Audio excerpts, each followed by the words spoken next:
اسلامی السلام علیکم ورحمۃ اللہ وبرکاتہ۔ الحمد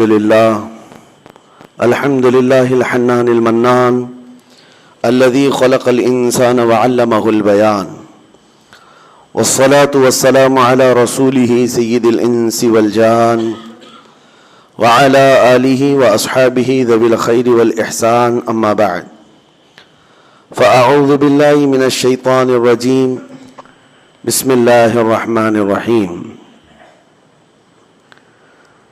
قل إن كنتم تحبون الله فاتبعوني يحببكم الله ويغفر لكم ذنوبكم والله غفور رحيم۔ صدق الله مولانا العظيم۔ بارگاہ رسالت معاب صلی اللہ علیہ وسلم میں درود پاک کا ہدیہ پیش کریں۔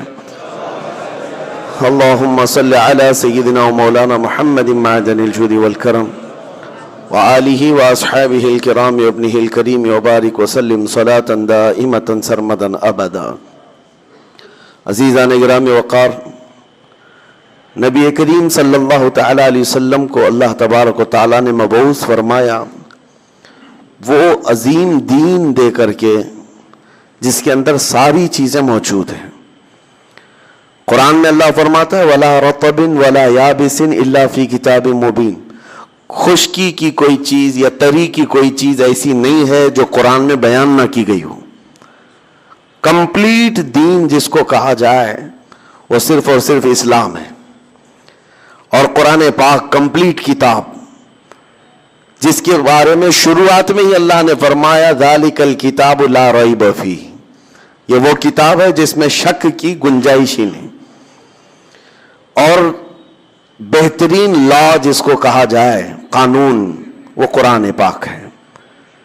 وجہ یہ ہے کہ دنیا کا جتنا بھی ٹیلنٹڈ آدمی ہو، ذہین آدمی ہو، ہے تو انسان، بہت ہی اعلیٰ دماغ کا آدمی بھی ہو، جب وہ قانون بنائے گا تو اس کا ذہن جتنی دیر تک چلتا ہے، جتنی دور تک چلتا ہے، اس حساب سے بنائے گا، اس کے زمانے کے حالات دیکھ کر کے بنائے گا۔ انسان لمیٹڈ دماغ رکھتا ہے، چاہے جتنا بھی عالی دماغ ہو، وہ اپنے زمانے میں موجود برائیوں کو روکنے کے لیے قانون بنائے گا، اور اچھائیوں کی طرف لے جانے کے لیے جتنی لمٹ ہو سکتی ہے اس کے قانون بنائے گا۔ لیکن اس انسان کو یہ نہیں معلوم کہ اگلے سالوں میں ہونے والا کیا ہے، اگلے سالوں میں کون سی برائیاں آنے والی ہیں، یہ اس کے دماغ میں نہیں ہے۔ تو دنیا کا کوئی اعلیٰ سے اعلیٰ دماغ رکھنے والا انسان بھی قانون بناتا ہے تو انکمپلیٹ قانون ہوگا۔ قانون وہی سب سے بہتر ہوگا جس نے پوری کائنات کو بنایا ہے۔ اس رحمان کو یہ اچھی خبر ہے کہ کل کیا ہونے والا ہے، قیامت تک کیا ہونا ہے، اور اس کے علاوہ انسان کی باریکیاں، اس کی ضروریات ایسی ہے کہ اس کا بنانے والا ہی بہتر جانتا ہے اس کے لیے کون سی چیز نفع بخش ہے، کون سی چیز نقصان دہ۔ مثال کے طور پر آپ، ایسا تو نہیں ہوتا کہ واشنگ مشین خرید رہے ہیں اور پھر اس کے استعمال کرنے کا طریقہ جو ہے آپ جا کر کے موٹر سائیکل کی کمپنی سے پوچھتے ہوں، بائک والی کمپنی سے پوچھتے ہو میری واشنگ مشین چلانے کے گائیڈز آپ دو، رولز آپ دو۔ اس کی فیلڈ الگ ہے، اس کی فیلڈ الگ ہے، اس کا کام الگ ہے، اس کا کام الگ ہے۔ وہ اچھے سے آپ کو سمجھا کر کے بھیجے گا، جس نے واشنگ مشین بنائی ہے اسی سے جا کر کے آپ پوچھ لیں کہ اس کو چلانا کیسا ہے، اس کے اندر کیا کیا چیزیں ضروریات ہیں، کیا کیا لگتی ہیں، آپ اسی سے پوچھ لیں۔ یہ تو دنیا کی ایک معمولی سی مثال میں آپ کے سامنے رکھ رہا ہوں، بلا تشبیہ و بلا تمثیل۔ انسان اس کائنات کا ایک ایسا مظہر ہے اللہ تعالیٰ کا جس کو سمجھتے سمجھتے لوگوں کو صدیاں بیت گئیں، پھر بھی آج تک انسان کو پورا کوئی سمجھ نہیں سکا۔ انسان پر ریسرچ کرنے والے کو ڈاکٹر کہا جاتا ہے۔ آج جو ڈاکٹر ہیں وہ بھی تو محدود ہیں، پہلے جو ہے پورے ڈاکٹر ہوا کرتے تھے، فزیشین جو ہوا کرتے، ابھی تو صرف ایک پارٹ کا ڈاکٹر بنتا ہے، صرف دماغ کا ڈاکٹر الگ ہے، صرف ہارٹ کا ڈاکٹر الگ ہے، صرف رگوں کا ڈاکٹر الگ ہے، نیورو سرجن ہے، صرف کڈنی کا ڈاکٹر الگ ہے، صرف ہڈیوں کے الگ ہیں۔ مطلب یہ ہے کہ انسان کے ایک ایک پارٹ پر محنت کر کر کے وہ ڈاکٹر بنے لیکن پھر بھی کمپلیٹ نہیں ہے. اس کا مطلب یہ ہے کہ انسان کی ضروریات کو ایک آدمی سمجھ نہیں سکتا. اس کے لیے کیا کیا چیزیں ضرورت ہے اور کیا کیا نقصان دہ ہے، کئی لوگوں کے دماغ کو ملا کر کے سمجھنا پڑتا ہے انسان کی ایک طبیعت کو. اسی لیے میرے عزیزوں، انسان کی طبیعت کو سمجھنے کے لیے انسان سے نہیں پوچھا جائے گا بلکہ خالق انسان سے پوچھا جائے گا. رب ذوالجلال بہتر جانتا ہے اس کی ضروریات کیا ہیں، یہ کس طرح سے چل سکتا ہے. اسی لیے میں نے کہا ہے کہ قرآن پاک ایک کمپلیٹ کتاب ہے اور دین اسلام ایک کمپلیٹ دین ہے، اس لیے کہ یہ اس کا ہے جس نے خود انسان کو پیدا کیا، انسان کو پیدا کیا ہے. اور اللہ رب العزت پوری کائنات کی تخلیق اور پورے انسانوں کی تخلیق وہ فرمایا ہے تو بہتر جانتا ہے اس کو کون سی چیز اچھی ہے. اب میں آپ کے سامنے رکھتا ہوں قرآن کیا کہتا ہے. قرآن سب سے پہلی چیز تو یہ کہتا ہے کہ تم میرے رسول کے پیچھے چلو. یہ ایک راستہ بتا دیا گیا کہ اگر تمہیں ڈائریکٹ کوئی چیز نہیں سمجھ میں آ رہی ہے تو رسول کو کیوں بھیجا گیا ہے کہ ان کا اٹھنا بیٹھنا چلنا پھرنا، ان کے بات کرنا، ان کے تمام اخلاق و کردار کو دیکھو اور اس راستے پر چل پڑو. یہ آسان ہے، یہ آسان ہے، ان کے پیچھے چلو.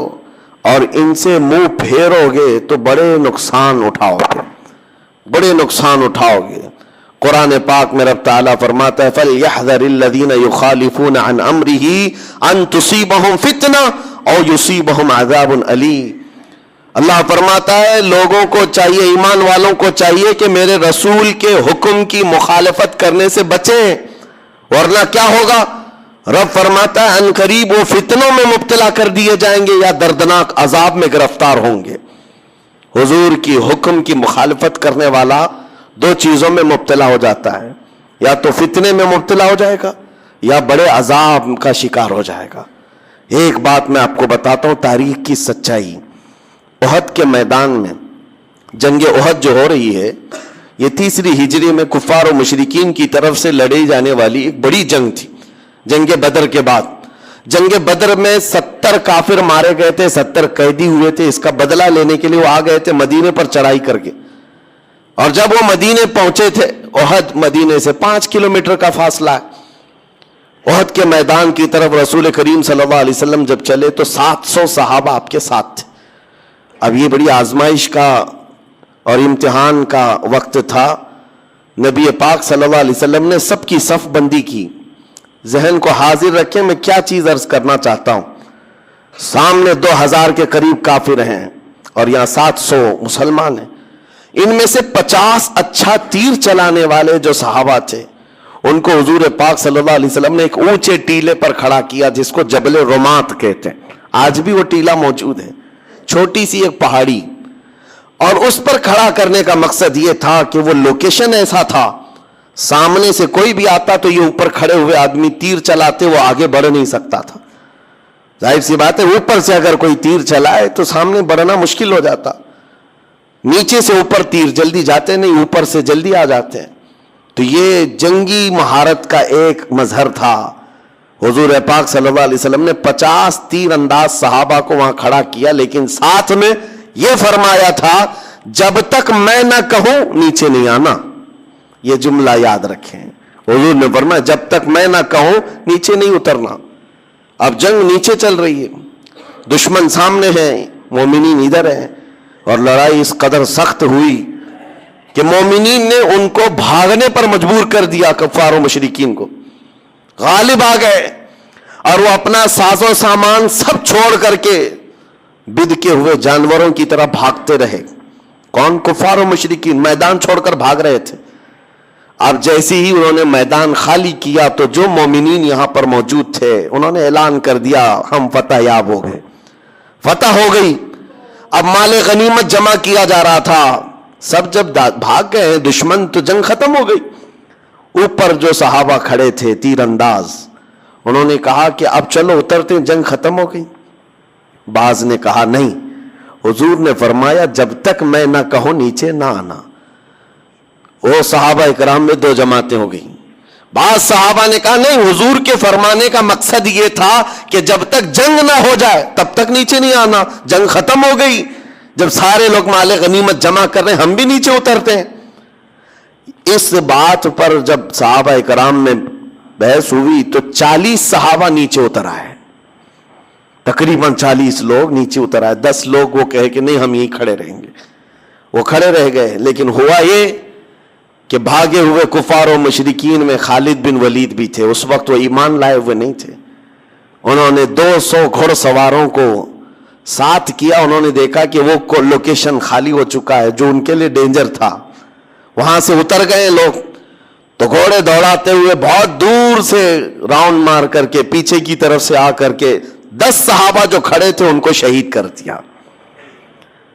پہلے سب سے پہلے ان 10 کو ختم کیا، اور اس کے بعد پھر جو نیچے صحابہ تھے مال غنیمت جمع کر رہے تھے، اچانک حملہ کیا پیچھے سے، کفار و مشرکین پلٹ کر کے آئے، اچانک حملہ کیا، یہ سنبھل ہی نہیں پائے، اور جو بھاگے ہوئے تھے وہ بھی پلٹ کر کے آ گئے، ادھر پیچھے سے بھی آگے سے بھی، اس طرح سے پس گئے کہ اسی جنگ کے اندر 70 صحابہ کی شہادت ہوئی، جس میں بڑے بڑے صحابہ تھے، بڑے بڑے صحابہ، اور بہت عظیم تاریخ ہے یہ جنگ احد کی، اس کو بیان کرو تو رونگٹے کانپ جاتے ہیں۔ یہی وہ جنگ ہے جس میں حضرت امیر حمزہ کا سینہ چاک کر کے کلیجہ نکال کر چبایا گیا تھا، یہی وہ جنگ احد ہے جس میں حضرت عبداللہ بن جحش رضی اللہ تعالیٰ عنہ ایک صحابی ہیں جن کے پورے جسم کے 80 ٹکڑے کیے گئے تھے، اور کفار و مشرکین نے رسی میں ان کے ٹکڑے باندھ کر ہار بنا کر گلے میں پہنا۔ حضرت انس بن نزیر ایک صحابی ہیں جن کو پورا ایسا رگڑ دیا گیا تھا، مسلح کر دیا گیا تھا، سوائے ایک انگلی کے ان کے جسم میں کوئی چیز باقی نہیں تھی، ان کی بہن نے صرف انگلی دیکھ کر کے پہچانا تھا کہ انس بن نزیر ہے، باقی جسم کا کوئی حصہ نہیں ملا تھا۔ یہی وہ جنگ ہے جس میں سعد ابن ربی جن کے پیٹ کو پھاڑ دیا گیا تھا، 12 نیزے لگے تھے۔ یہی وہ جنگ ہے جس میں حضرت حنظلہ جن کی شادی آج ہی ہوئی تھی، ایک رات پہلے شادی ہوئی تھی، اور دولہا اسی جنگ میں شہید ہوا تھا۔ یہ وہ جنگ ہے جس میں بڑے بڑے صحابہ شہید ہوئے، بڑے بڑے صحابہ شہید ہوئے، لیکن سب سے بڑی بات تو یہ ہے کہ یہاں تک کفار و مشرکین کے ہاتھ پہنچ گئے کہ نبی پاک صلی اللہ علیہ وسلم کے قریب آ گئے۔ ایک ظالم نے لوہے کی ٹوپی جو جنگوں میں پہنی جاتی تھی وہ اٹھا کر حضور کے چہرے پر مارا، جس کی وجہ سے حضور پاک صلی اللہ علیہ وسلم کے رخسار، آپ کے گالوں سے ایک تانت لوہے کے اندر چلی گئی، اور حضور کے 2 دانت مبارک وہاں شہید ہوئے تھے، اور وہ تانت ایسے اندر چلی گئی تھی کہ نکالنا مشکل تھا، لوہے کی، جس کو حضرت ابو عبیدہ بن جراح رضی اللہ تعالیٰ عنہ نے اپنے دانتوں سے پکڑ کر کے کھینچا تھا حضور کے اس رخسار پر چبھی ہوئی تانت کو، اور جس کی وجہ سے حضور کے 2 دانت مبارک اس میں شہید ہوئے۔ یہ وہ جنگ ہے جس میں بڑا نقصان ہوا، 70 صحابہ، وہ بھی بڑے بڑے صحابہ شہید ہو گئے۔ کہنا کیا چاہ رہا ہوں میں کس لیے یہ جنگ احد کا ذکر کر رہا ہوں پتہ ہے آپ کو؟ بتاتا ہوں۔ اتنا بھاری جو نقصان ہوا، اس کے اسباب کیا تھے؟ ظاہر سی بات ہے جب جنگ میں خسارہ ہو تو نقصان اور خسارے کا سبب ڈھونڈنا ضروری ہے۔ تو مفسرین فرماتے ہیں حضور پاک صلی اللہ تعالی علیہ وسلم کی وہ ایک بات جو حضور نے فرمایا تھا جب تک میں نہ کہوں نیچے نہ آنا، صحابہ کرام نے اس بات کو ترک کیا جس کی وجہ سے 70 صحابہ کی جانیں گئی۔ لیکن یہ بات بھی میں بتاؤں، وہ صحابہ جو نیچے اتر آئے وہ ایسے نہیں ہے کہ حضور کی نافرمانی کرنے کی نیت سے آئے تھے، ان کے ذہن و دماغ میں یہ نہیں تھا کہ حضور نے جو کہا ہے وہ ہلکے میں لے لینا ہے، نہیں، وہ ان کی اجتہادی خطا تھی۔ انہوں نے یہ سوچا کہ حضور نے جو فرمایا وہ جنگ ختم ہونے تک کے لیے فرمایا ہے، جنگ ختم ہو گئی، ہم اتر آئے ہیں، لیکن اس ایک خطا کی بنیاد پر اتنا بڑا نقصان، اتنا بڑا نقصان۔ اسی لیے مفسرین فرماتے ہیں قرآن کی وہ آیت پڑھو، رب نے فرمایا میرے رسول کے حکم کی مخالفت کرنے سے بچو ورنہ فتنے میں مبتلا ہو جاؤ گے یا دردناک عذاب میں گرفتار ہو جاؤ۔ وہ تو صحابہ تھے، عظیم صحابہ تھے جنہوں نے جان بوجھ کر کے کبھی رسول کی مخالفت کرنے کا سوچا ہی نہیں، پھر بھی نقصان اٹھائے۔ اور آج دنیا حضور کو جان بوجھ کر کے مخالفت کر رہی ہو, حضور کے احکام کو پیٹ پیچھے ڈال دیے ہو, تو 70 کیا 70 لاکھ جانے جائیں گی. آج تو بڑا نقصان اٹھانا ہوگا. اس بڑے نقصان کا ایک سب سے بڑا سبب یہ ہے رسول پاک کے احکام کی مخالفت. حضور پاک صلی اللہ تعالی علیہ وسلم کے جو شریعت طاہرہ کے احکام ہیں اس کو چھوڑ کر کے جانا. ایک حدیث میں آپ کو سناؤں تو آپ کو اندازہ ہوگا کہ دین کیا ہے. جس پہ ہم چل رہے وہی دین ہے یا نہیں, ہم سب کو سوچنے کی ضرورت ہے. ہم ٹوپیاں لگا کر کے ہفتے میں ایک مرتبہ جھک جائیں تو اسی کو دین سمجھتے ہیں ہم, یا صرف کپڑوں کا نام دین ہے, صرف داڑھی کا نام دین ہے. اسلام کس کا نام؟ میرے آقا صلی اللہ علیہ وسلم فرماتے ہیں لا یؤمن احدکم حتی یکون ہواہ تبعا لما جئت بہ. تم میں سے اس وقت تک کوئی مومن نہیں بن سکتا جب تک کہ اپنی خواہشات کو میری مرضی کے مطابق نہ کر دے. تمہاری اپنی خواہشات حضور کی مرضی کے مطابق جب تک نہیں کرو گے تب تک پورے مومن نہیں بن سکتے. اسی لیے تمہیں پوچھنا ہوگا کہ مجھے جینا کس طرح سے ہے. حضور نے جو فرمایا مجھے اسی طرح سے جینا ہے. نبی پاک صلی اللہ علیہ وسلم کی جو مرضی ہے اس کے حساب سے چلنے کا نام دین ہے. اقبال نے کہا تب مصطفیٰ برساں خیش کہ دی ہما اوست. اپنے آپ کو رسول اللہ کے قدموں تک پہنچا دے, یہی دین ہے, یہی دین ہے. اپنی خواہشات کو ختم کرنا ہوگا. اور جس کی بنیاد پر آج ہم بہت بڑا نقصان اٹھا رہے ہیں, بہت بڑا نقصان.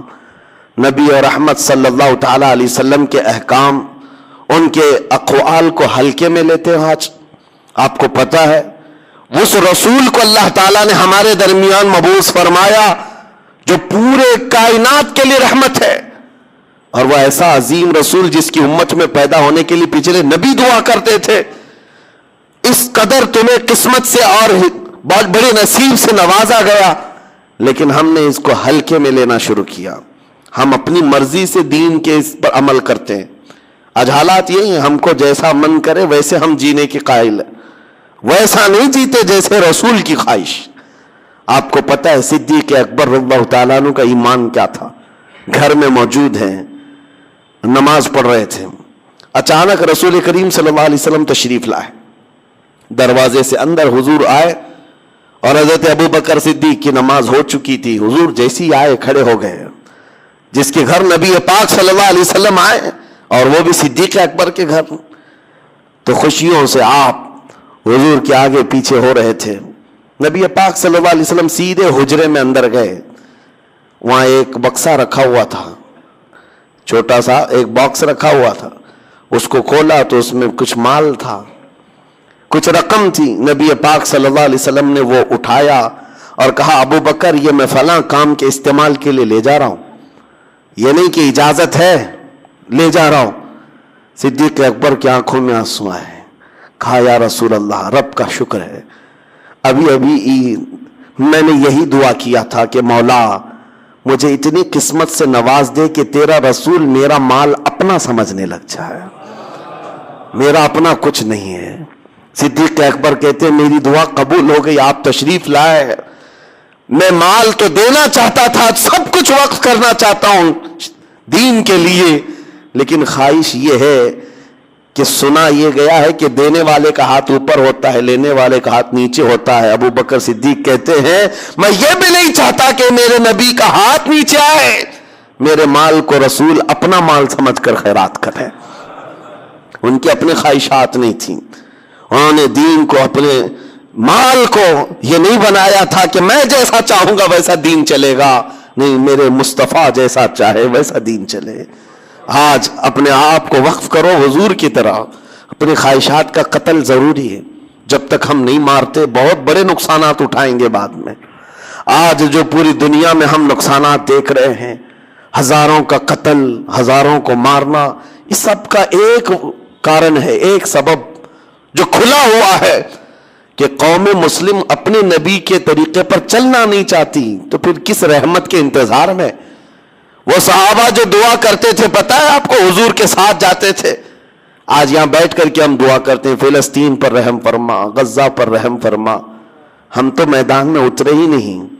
ہم جنگ کے میدان کی بات نہیں کر رہا ہوں. کاش حضور کی سنتوں کو زندہ کرنے والا ہر جوان نکل جاتا. میری اپنی خواہشیں نہیں, میں نبی کی شریعت پر چلوں, نبی کی خواہش پر چلوں. پھر دعا کرتا کہ مولا میں تو آگے آ گیا, اب رحمت بھیجنا تیرا کام. وہ صحابہ تھے, چاہتے تو مدینے میں بیٹھ کر کے دعا کر لیتے, حضور کا دامن پکڑ کر کے کہ مولا جو بدر میں آ رہے ہیں کافر سب کو ہلاک کر دے.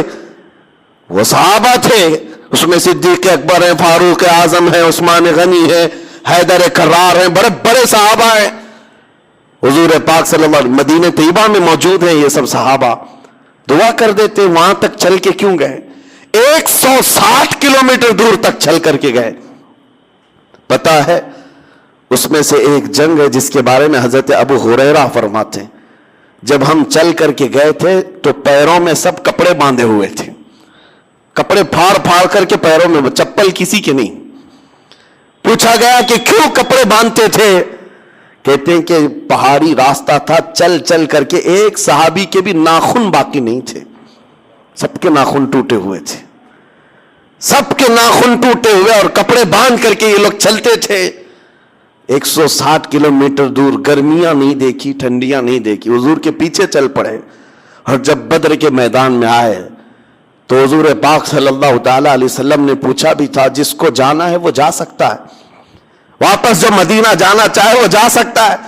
اس میں انصار صحابہ جو مدینے سے چل کر کے آئے تھے. اچھا ایک بات یہ بھی بتا دوں, جنگ بدر کیوں ہوئی؟ مسئلہ تو تھا کہ جو صحابہ مکہ سے ہجرت کر کے آئے تھے, کفار و مشرکین ان کا مال لوٹ چکے تھے مکہ میں. اب وہ قافلے میں جا رہا تھا مال ملک شام تجارت کے لیے. تب حضور نے فرمایا کہ جن کا مال لوٹا ہے کفار مکہ نے, چلو نکلو اس قافلے کا راستہ روکو, ہمارا ناحق مال لے کر کے جا کر کے وہ بیچ رہے ہوں, ہم اپنا مال کا مطالبہ کریں گے. تو یہاں بات سمجھ میں آتی ہے کہ جو مکہ سے ہجرت کر کے آئے تھے صحابہ, جن کا مال لوٹا گیا تھا, وہ اگر جنگ میں جاتے تو سمجھ میں آتی بات. لیکن یہ انصار صحابہ جو مدینے میں پیدا ہوئے, مدینے میں ان کا گھر ہے, وہ کیوں حضور کے ساتھ جا رہے ہیں؟ ان کا کیا تھا؟ نہیں, بس فرمان رسول ہے تو پھر دیکھنا نہیں. ان کے اپنے کیا ذاتی مقاصد تھے. نکل کر کے آئے, اور جب وہاں بدر کے میدان میں پہنچتے ہیں حضور نے فرمایا جو جانا چاہے جا سکتا ہے واپس.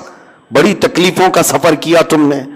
وہ صحابہ کیا کہتے ہیں؟ حضرت مقداد بن اسود ایک صحابی کھڑے ہوتے, کہتے ہیں یا رسول اللہ, ہم بنی اسرائیل نہیں ہیں, موسیٰ علیہ السلام کی قوم نہیں ہے جنہوں نے کہا تھا اے موسیٰ آپ اور آپ کا خدا جا کر قوم جبارین سے مقابلہ کرو, ہم بیٹھ کر دیکھیں گے. اے رسول پاک, ہم بنی اسرائیل نہیں, امت محمدیہ ہے. میرے آقا آپ تو مدینے سے بدر تک ہمیں لے آئے, مدینے سے یمن تک بھی لے جاتے تو ہم میں سے کوئی پیچھے مڑ کر نہیں دیکھتا. یہ دین, یہ ہے, یہ دین ہے. مٹا دو اپنی ہستی کو اگر کچھ مرتبہ چاہو, حضور پاک کے قدموں میں آ جاؤ, اور اپنی خواہشات نہ ہو. جنگ خندق کے بعد جو معاملات ہوئے تھے, جنگ خندق سنا ہوگا آپ نے, تفصیل سے میں کبھی سناؤں گا. 1 مہینہ تو خندق کھودنے میں لگ گئی تھی مدینے کے باہر, جس میں خود رسول پاک اپنے ہاتھ میں کدال لے کر کھودتے رہے. اور یہی وہ جنگ ہے خندق جس میں حضور نے اپنے پیٹ پر پتھر باندھے تھے. بھوک کی شدت ایسی تھی صحابہ کو, مہینہ بھر خندق کھودتے رہے.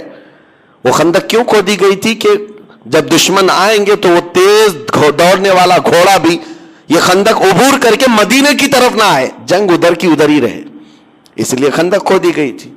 خندق کھودی, پھر آئے دشمن پورے پڑاؤ کیے 12,000 کی تعداد میں.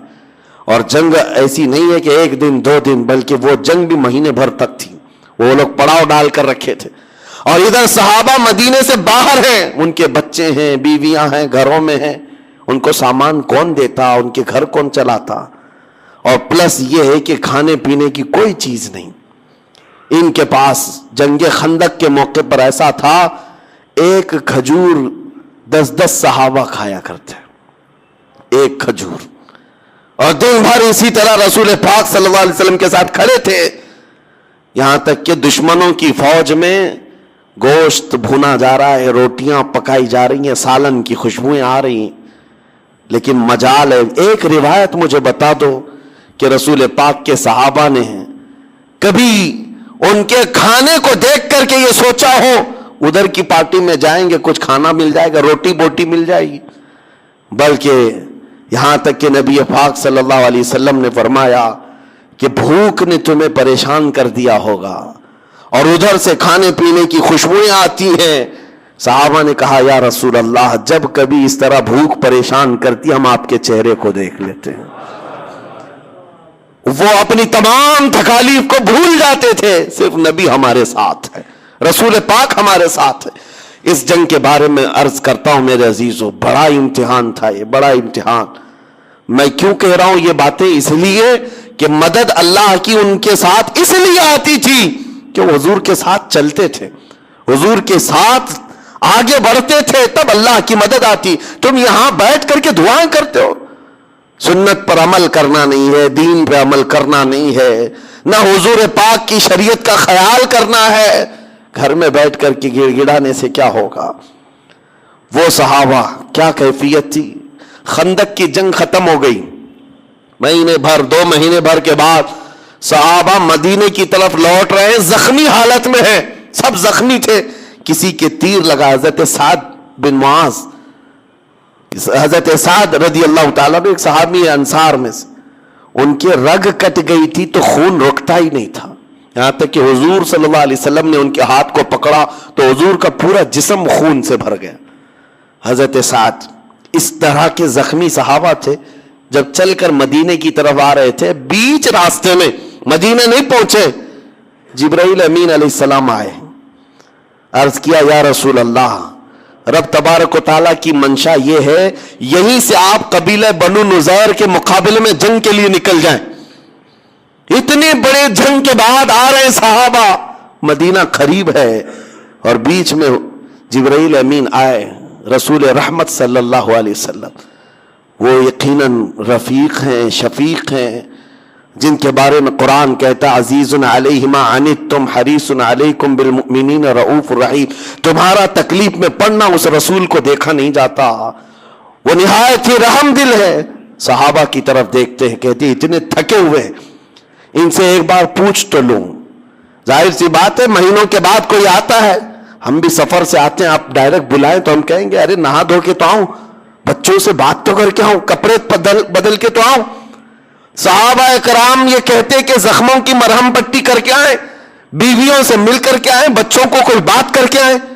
حضور صلی اللہ علیہ وسلم نے صحابہ کو بیچ راستے میں رکایا اور پوچھا اے میرے عزیز صحابہ، جبرائیل امین آئے تھے، کہا کہ یہیں سے بنو نذیر کے مقابل میں جانا ہے، تمہارا مشورہ کیا ہے؟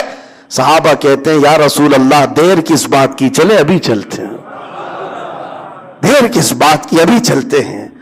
وہ کیسے عظیم انسان تھے جو نبی پاک صلی اللہ تعالی علیہ وسلم کے ساتھ قدم بقدم تھے، جس کی وجہ سے قرآن کہتا ہے رضی اللہ عنہم ورضوا عنہ، اللہ ان سے راضی ہوا اور وہ اللہ سے راضی۔ یوں ہی مدد نہیں آئی تھی، وہ حضور کی شریعت طاہرہ، حضور پاک کے مزاج پر پورا اترنے کی کوشش کرتے۔ آپ کو پتا ہے ہم تو بولتے بولتے تھک گئے، کئی لوگوں کو ہماری بات ہو سکتا ہے بے اثر ہو جائے، لیکن میں تو آپ سے کہتا ہوں کہ حضور سے اگر محبت ہے تو ٹھنڈے دل سے کبھی سوچتا کہ میرے نبی کو کیا چیز اچھی لگتی ہے، کیا چیز بری لگتی ہے۔ بری لگتی ہے تو میں اپنے محبوب کو ناراض تو نہ کروں، میں اپنے نبی پاک کو ناراض تو نہ کروں۔ مدینہ طیبہ میں ایک شام ایسی ہے، حضرت انس صحابی 10 سال کی عمر کے تھے، شراب حرام نہیں تھی اور شراب کے مٹکے بھر بھر کر کے پیے جاتے تھے۔ وہ کہتے ہیں میں ایک دکان میں کام کرتا تھا جہاں لوگوں کو شراب پلائی جاتی تھی برتن میں۔ شام کا وقت تھا، مدینے کے گلیوں میں اچانک آواز آئی، ایک ندا دینے والے نے ندا دی یا ایھا المسلمون قال رسول اللہ صلی اللہ علیہ وسلم حرمت الخمر، اے مسلمانوں اللہ کے رسول صلی اللہ علیہ وسلم نے آج فرمایا ہے شراب حرام ہو گئی۔ اعلان ہو رہا تھا مدینے کی گلیوں سے۔ حضرت انس کہتے میرے ہاتھ میں شراب کا مٹکا تھا، نیچے گر گیا، اور جتنے لوگ بیٹھے ہوئے تھے کوئی منہ تک لگایا تھا تو وہیں سے اس نے پٹک دیا، ایک قطرہ بھی ہونٹ کو لگنے نہیں دیا۔ کسی نے آدھا پیا تو وہاں چھوڑ دیا. یہ نہیں ہے کہ دیکھیں آج کا آج پی لیں گے بعد میں دیکھیں گے, کل سے توبہ کر لیں گے, شام سے نیک بن جائیں گے. یا پھر معلوم تو کر لیں یہ اعلان کرنے والا صحیح میں کر رہا ہے یا حضور سے بات تو کر کے دیکھیں. نہیں, ان کا مزاج یہ تھا صحابہ کی بات آئی ہے رسول اللہ کی, بات آئی ہے نبی پاک کی, اس کے بعد ہمارا مزاج نہیں چلے گا, اب چلے گا تو رسول اللہ کی بات ہی ہوگی. اپنے اوپر لازم کر لیا تھا, اس لیے مدد آتی تھی. قرآن کہتا ہے اے محبوب آپ فرماتے ہیں اگر تم اللہ سے محبت کرتے ہو تو میرے پیچھے چلو. حضور کے پیچھے چلنا یہی دین ہے, یہی شریعت ہے. عزیزان گرامی وقار, دعائیں بھی باریاب ہوں گی, دعائیں بھی قبول ہوں گی, بس میدان میں اتر کر کے تو دیکھو. بعض لوگوں کو یہ لگتا ہے میدان میں اترنے کی بات کرتے ہیں تو پروٹیسٹ کے لیے, جنگ کے لیے. نہیں میرے عزیزو, بہت ہو گئے پروٹیسٹ, بہت ہو گئے. میں جس میدان میں اترنے کی بات کر رہا ہوں وہ عمل کا میدان ہے. اپنی خواہشات کو پیچھے رکھو اور عہد کرو کہ مجھے چلنا ہے تو رسول اللہ کے مزاج کے مطابق چلنا ہے. حضور جس چیز کو پسند کرے میں وہاں چلوں, پھر اللہ کریم کی وہ مدد بھی آئے گی, رحمت بھی آئے گی. ہم بیٹھ کر کے یوں ہی تسبیح گھماتے رہیں, بدلنا نہیں چاہتے اپنے آپ کو, چھوڑنا نہیں چاہتے. جن کی لت ہمیں لگی ہوئی ہے, جن برائیوں کی عادت ہمیں پڑی ہوئی ہے, اس کو نکالنا بھی نہیں چاہتے اور بار بار مدد کی دہائی بھی دیتے ہیں. اسی لیے میرے عزیزو, قرآن کہتا ہے ان اللہ لا یغیر ما بقوم حتی یغیروا ما بانفسہم, بے شک اللہ تعالیٰ اس وقت تک کسی کی حالت نہیں بدلتا جب تک وہ بندہ خود اپنی حالت بدلنے کی فکر نہیں کرتا. وہ قوم اپنی حالت بدلنے کی فکر نہیں کرتی, اس وقت تک اللہ اس قوم کی حالت نہیں بدلتا. اور بدلنا چاہے رب تعالیٰ تو کتنی جلدی بدلتا ہے. یہ بھی حدیث قدسی میں میرا رب فرماتا ہے اگر تم ایک قدم آگے بڑھو گے میری رحمت 10 قدم آگے بڑھ کر لے لے گی. ہاں یہ بھی حدیث قدسی ہے, تم ایک بالشت آگے بڑھو گے تو رب تبارک و تعالیٰ کی رحمت ایک قدم آگے بڑھ جائے گی. وہ ہمہ وقت تمہیں قبول کرنے کو تیار ہے, لیکن شرط یہ ہے کہ آؤ تو صحیح. جس کو شاعر نے کہا تھا ہم تو مائل بکرم ہے کوئی مانگنے والا ہی نہیں. اللہ کریم وہ رحمت فرمانے والا ہے, لیکن آئے تو صحیح کوئی. اللہ تبارک و تعالی ہمیں حضور کی شریعت اور ان کے مزاج کے مطابق جینے کی توفیق عطا فرمائے. خلاصہ کلام یہ ہے میرے عزیزو, وہ صحابہ جو فائز المرام تھے, بلند مقامات پا لیے, رب کی رضا پا لیے, تو صرف وجہ یہ تھی کہ وہ اپنے نفس سے نہیں چلتے تھے, حضور کی خواہش کے مطابق چلتے تھے. آپ کو پتا ہے ایک مدینے کی خاتون ہے, بڑی حسین و جمیل خوبصورت لڑکی, ماں باپ کی اکلوتی بیٹی.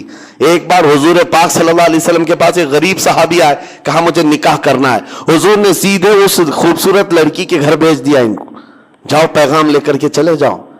اور یہ غریب ایسے تھے شکل سے بھی ان کی کوئی خاصی توجہ نہیں تھی, شکل ایک کالا رنگ تھا. حضور پاک نے جب فرمایا کہ جاؤ فلاں گھر میں ایک نوجوان لڑکی ہے, نکاح کا پیغام. جب وہ گئے ماں باپ بیٹھے ہوئے تھے, لڑکی اندر ہے, جوان لڑکی, مدینے کی خوبصورت لڑکی. ماں باپ نے پوچھا کیسے آنا ہوا, کہا رسول پاک صلی اللہ علیہ وسلم نے بھیجا, آپ کے گھر بیٹی ہے, میں نکاح کا پیغام لے کر آیا. انہوں نے شکل دیکھی اوپر سے نیچے, کہا آپ کو حضور نے بھیجا, کیا کرتے ہو؟ کہا غریب آدمی ہوں, مال دولت تو کچھ ہے نہیں لیکن کماؤں گا, میں نکاح کا پیغام لے آیا ہوں. ماں باپ ہے, ایک اکلوتی بیٹی حسین و جمیل ہے, ان کے دل پر ایک بات آئی, کہا آپ جائیے, ہم ابھی اپنی بیٹی کو نہیں دینا چاہتے, ابھی ہم اپنی بیٹی نہیں دینا چاہتے, حضور پاک صلی اللہ علیہ وسلم سے ہم بات کریں گے. وہ صحابی تو گئے, ان کا تو کہنا یہ تھا کہ روز میں جہاں پر بھی جاتا تھا ہر جگہ لوگ ریجیکٹ کرتے تھے, میرے لیے کوئی نئی بات نہیں تھی. وہ پلٹ کر حضور کی بارگاہ میں چلے آئے, لیکن اندر جو خاتون تھی, لڑکی حسین و جمیل شہزادی, باہر نکل آئی. ماں باپ سے پوچھا یا ابا جان کون آیا تھا؟ کہا فلاں آیا تھا. کہا کیا لے کر کے؟ کہا کہ حضور نے فرمایا کہ تیرے نکاح کا پیغام لے کر آیا. آپ نے کیا کہا؟ ہم نے اسے واپس کر دیا. اس لڑکی کی چیخ نکل گئی, کہا کہ آپ نے ایک عذاب کو دعوت دی, آپ نے عذاب کو دعوت دی گھر پر, رسول پاک نے بھیجا اور آپ نے اس کو منع کر دیا. کہا بیٹی وہ تیرے برابر کا نظر نہیں آ رہا تھا، نہ وہ مال میں ہے نہ شکل میں ہے۔ خاتون نے کہا بابا آپ نے اس کو دیکھا، بھیجنے والے کو کیوں نہیں دیکھا؟ جس نے بھیجا اس کو کیوں نہیں دیکھا؟ باپ کے دل پر بات لگ گئی کہ میری بیٹی نے مجھے کیا کہا۔ دوڑتے ہوئے آئے بارگاہ مصطفیٰ میں، کہا وہ صحابی جو پہلے آئے تھے ابھی سنا ہی رہے تھے کہ مجھے ریجیکٹ کر کے بھیج دیا ہے اس صحابی نے، وہ بیٹی نہیں دینے والے۔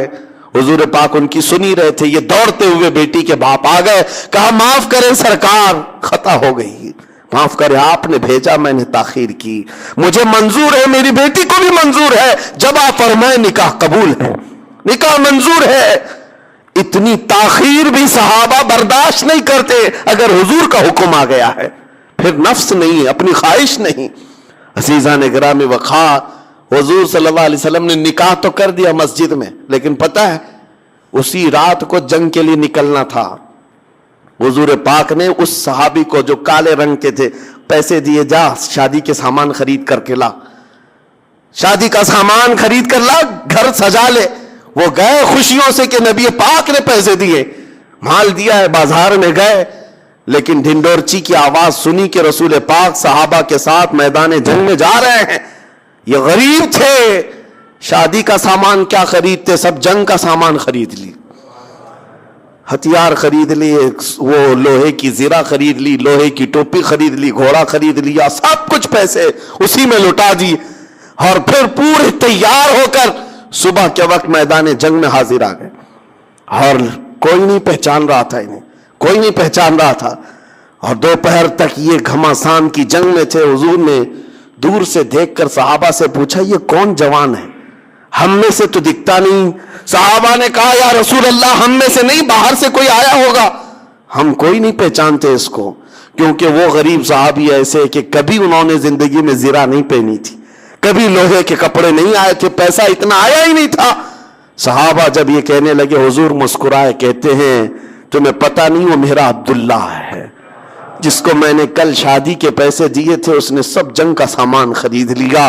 وہ صحابی ہیں لڑتے لڑتے شام سے پہلے جام شہادت نوش کر گئے، شہید ہو گئے۔